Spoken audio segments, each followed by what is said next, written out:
রান্নাঘরে গ্যাসের ওভেনে রুটি তৈরি করছিল আরতি। সামনের বারান্দাতে 7 বছরের নাতনি আর শিখে পড়াচ্ছিলেন অনিশবাবু, আরতির বাবা। অনিশবাবু আরশিকে বৃত্ত আঁকা শেখাচ্ছিলেন। কিছুক্ষণ শেখার পর আরশি বলল, ও দাদু, বৃত্ত মানে তো গোল গোল, বলো, যেমন মা রুটি তৈরি করছিল। আরশির কথা শুনে অনিশবাবু হাসলেন, বললেন, হ্যাঁ তাই তো, ঠিক একেবারে মায়ের গোল গোল রুটিগুলোই তো বৃত্ত। আরশি খাতাতে বৃত্ত আঁকছিল। দাদু আর নাতনির কথা রান্নাঘর থেকে শুনতে পাচ্ছিল আরতি। মেয়েকে বৃত্ত আঁকা শেখা দেখতে দেখতে আরতির নিজের ছোটবেলার কথা মনে পড়ে যাচ্ছিল। একটু বড় হয়ে বাবা তাকে বলেছিল, পড়াশোনা করতে গিয়ে যা কিছু শিখবি, জানবি, দেখবি, সেগুলো জীবনের লেখাপড়া পড়াশোনাতেও প্রযোজ্য হচ্ছে। সত্যিই তো, বৃত্ত জীবনের পথটাই তো বৃত্তাকার। বলা ভালো, জীবনটাই একটা বৃত্ত। আর সারা জীবন ধরে ওই বৃত্তের পরিধি বরাবর শুধু হেঁটে যাওয়ার নামই হলো জীবন।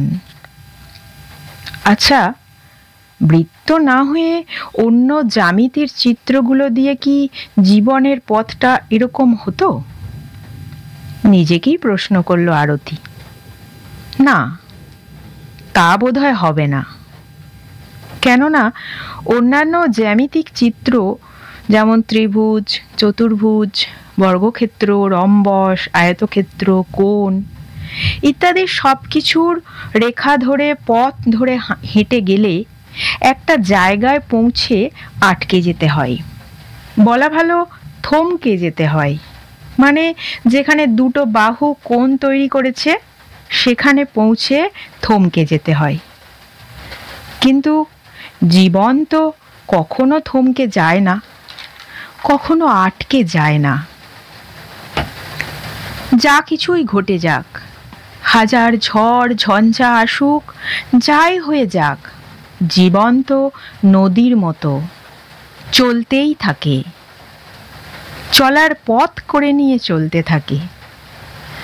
একমাত্র একটা পর্যায়ে এসে থেমে যায় যখন, তার পথ চলা শেষ হয়ে যায়। সেটা যে কখন তা কেউ জানে না। আরতি ভাবতে থাকে, অনেক সময় জীবনের ঘটনাগুলো হয়তোবা মনে হয় জীবনের পথটাকে থামিয়ে দেবে, জীবনের পথ চলাটা থামিয়ে দেবে। কিন্তু তা হয় না। ওই যে শুধু বৃত্তের পরিধি ধরে হেঁটে যাওয়া। নইলে আরতির জীবনও তো থেমে যেতে পারত।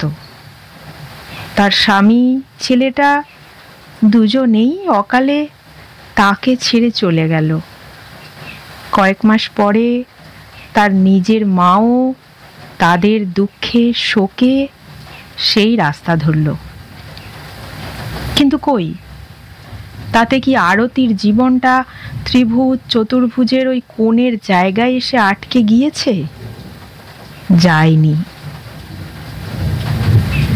এখন একমাত্র মেয়ে আর তার নিজের বাবাকে নিয়েই আরতির পথ চলা। শুধু তাই নয়, আমরা জীবনে বেঁচে থাকার জন্য বৃত্ত তৈরি করি, অনেক বৃত্ত।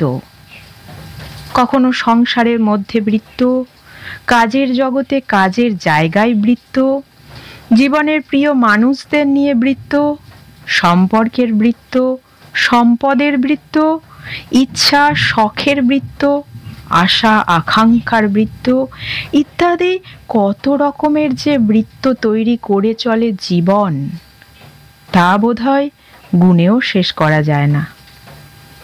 আর এইরকম অনেক বৃত্ত যেগুলো ঘিরে আমরা জীবনে বেঁচে থাকি। জীবন যাপন করি, বলা ভালো বৃত্ত যাপন করি। আরতির মা, স্বামী, ছেলে এরা হয়তোবা হাঁটতে হাঁটতে সেই বৃত্তের ব্যাসার্ধের মধ্যে ঢুকে পড়েছিল। বৃত্তকে যাপন করতে করতে হয়তো বুঝতে পারেনি যে ব্যাসের অর্ধেক করলেই ব্যাসার্ধ হয়ে যায়। তাই হয়তো তাকে ছেড়ে তিনজনে অন্য লোকে পাড়ি দিল। কিন্তু জীবনের যে বৃত্ত, সেই বৃত্তের কেন্দ্রেতে কে থাকে? জীবন। জীবনের বৃত্তের যে কম্পাস, যেটা নিয়ে আমরা জীবনের বৃত্ত তৈরি করি, সেই কম্পাসটা জীবন নিজে, নাকি কোনো সর্বশক্তিমান কেউ? বন্ধুরা, এই ছিল আমার আজকের ছোট্ট লেখা ছোট্ট একটি গল্প। তোমাদের গল্পটা শুনে কেমন লাগলো আমাকে একটু কমেন্ট করে জানিও, আর একটা লাইক, শেয়ার, কমেন্ট করে দিও, যাতে আমি তোমাদের আরও ভালো ভালো গল্প শোনাতে পারি। আমার পাশে থেকো।